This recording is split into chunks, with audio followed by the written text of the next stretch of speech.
back to OTU at Abingdon. The practice was at the end of OTU, the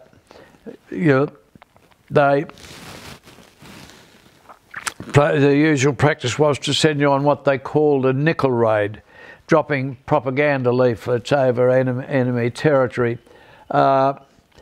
This was a pretty interesting one, and when you think of it, there was over 8,000 people, aircrew, killed on training flights in Bomber Command. Over 8,000, and when you think of some of the conditions, it's a wonder there weren't more. We were at Abingdon, as I say, and going to do this nickel raid, dropping propaganda leaflets over enemy cities. And I suppose probably about 1 o'clock in the afternoon we were summoned to the briefing room. But there was already wisps of fog coming in. And so anyway, they briefed us and said, you know, it's Paris. You'll have to go to the southwest side of Paris because there's a slight breeze there, and you'll have to go, that's the furthest you could possibly go, because we want the breeze to carry them back in over the city area. So we were briefed, as I say, and getting our flying gear together, and they called us back into the briefing room. Takeoff is postponed, and due to the fog, and they called us back later on, and same thing. And this happened about 4 or 5 times. You know, we're almost to get into the truck to take us out to the aircraft. No, it's cancelled. And ultimately they called us in and they said, well, look, you're going this time. You're definitely going. However, you won't be coming back here. We've got no idea where you'll land. The fog's a bit unpredictable. But we'll contact you via radio and give you landing instructions. Well, this was anything but reassuring. You're in a pretty lousy old aircraft. It's clapped out, it's used by days up. You've got old valve radios, which are unreliable. And of course, you've got the fact that Jerry is pretty good at jamming your frequency. So, you know, we'll contact you by air. Well, maybe. You hope. Anyway, we took off, and Abingdon was a permanent peacetime drone, but they weren't doing any flying training from there. We're at a satellite field called Stanton Harcourt, which was just a temporary wartime drone, and as such it didn't have any electric lighting on the flare paths or the taxiway.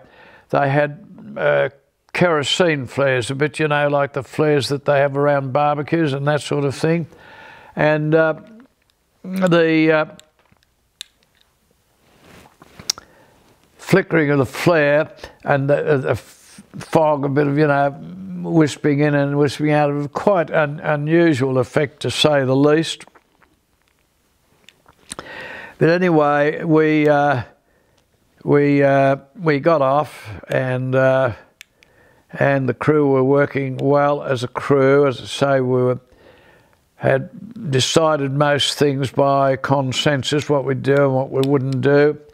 We did have a strong sense of discipline, and ultimately we got to the far side of Paris and disgorged our propaganda leaflets and set course for home. and we were stooging along pretty happily, and the navigator asked could he approval to take an astro shot. This was good thinking on his part, but astro shots you did only as a last resource, because to do an astro shot successfully, you've got to fly dead straight, dead level at an absolutely accurate airspeed. And of course, as such, you're a sitting duck. You're concentrating on being dead accurate. And if Jerry happens to get you in his radar for ack-ack, or a fighter happens to get you in his sight, you're an absolutely prime target. And anyway,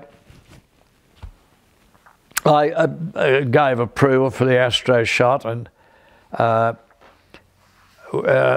the astro hatch was not a big area, and with your flying helmet and your oxygen mask and your sextant, it was very, very awkward situation for the navigator, difficult physically. And anyway, I'm doing the right thing, steady, steady, and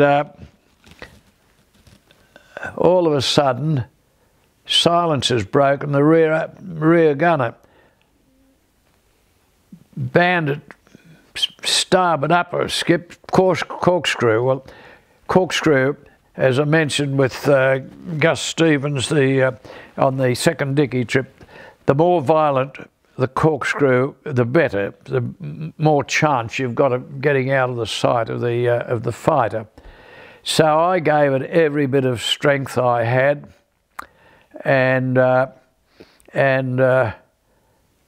in due course we shook the bugger off. We were glad to get rid of him, and so I better do a crew check. So crew check, the navigator usually first, no response. Okay, bomber, yeah, rear gunner,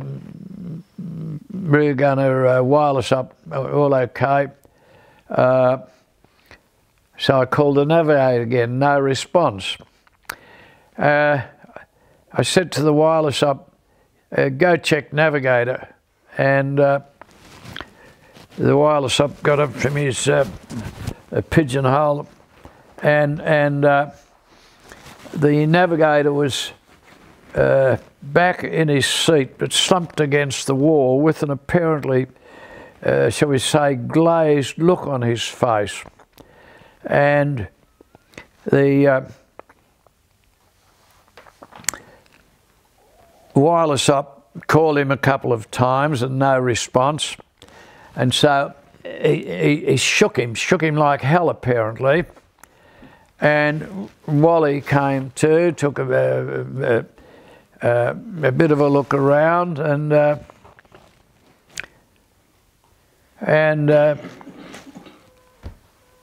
said, you know, what's all the fuss about? And he got back to his navigation table.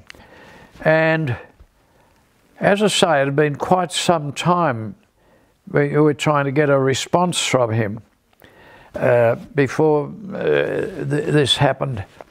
And anyway, it concerned me because, you know, had he blacked out or what the hell had happened?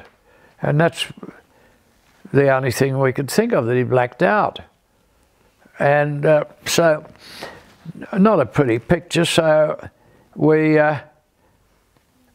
ultimately got the message, wireless up got the message, proceed to Exeter down on the south coast of England in Devon, quite a ways from Abingdon.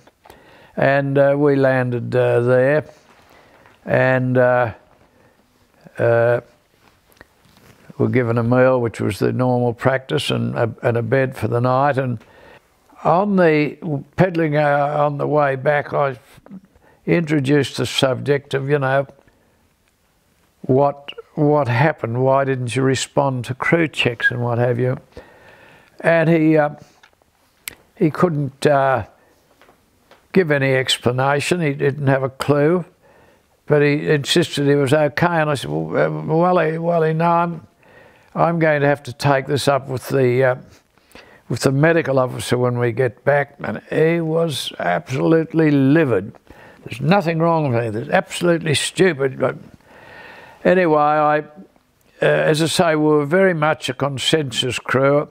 I took it over with the other 3 fellows, and it was agreed that I should go to see the chief ground instructor and through him the medical officer. So we were at Exeter for 3 days before we could take off back to Abingdon, and any time that I mentioned it to Wally, he was livid.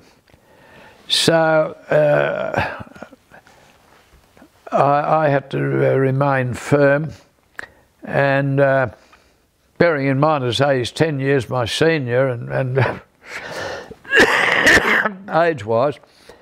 Anyway, I finished up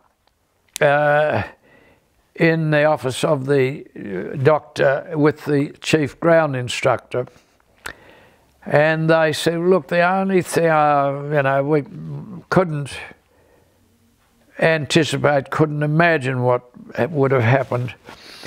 And they said, well, look, the only thing we can do is take the whole crew out to the aircraft and see if we can reconstruct, try and get each one bit by bit what their reaction was, what they were doing when this deadly silence from the navigator happened. And we came to the conclusion, it was the only one we could come to, that, as I say, Wally's precariously balanced, there was nothing to hang on to and trying to get a sight. And the violence, a result of me putting it into a violent